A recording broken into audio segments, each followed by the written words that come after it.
Kabuhayan ng mga magsasaka sa Camali Albay ang isa sa matinding tinamaan ng muling pag-aalboroto ng Bulkang Mayon. Kaya hinatiran sila ng tulong ng Operation Bayanihan ng GMA Kapuso Foundation.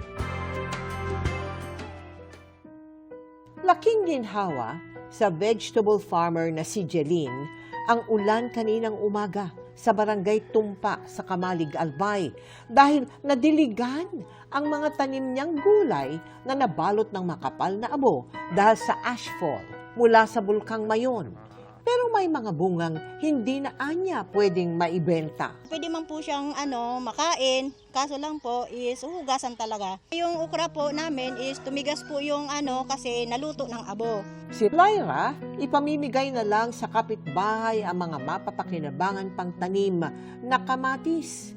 Lugi na kasi kung ibebenta pa. Kalidad po ng kamatis, tuyong-tuyo na po yung dahon. Ewan ko po kung mamamulaklak o naluto na po siya. Si Marivic, inuming tubig naman ang problema. Kahit daw tinakpan na nila ng trapal ang kanilang bukal, hindi pa rin ito nakaligtas sa abo. Tapos po ng ashfall, ang inumin po namin ay medyo mapakla siya, tapos pinakuluan na lang po. Kaya sa ilalim ng Operation Bayanihan ng GMA Kapuso Foundation, katwang ang Universal Guardians Brotherhood Bicol, nagtungo tayo sa Barangay Tumpa at Barangay Suwa sa Camalig na apektado ng ashfall.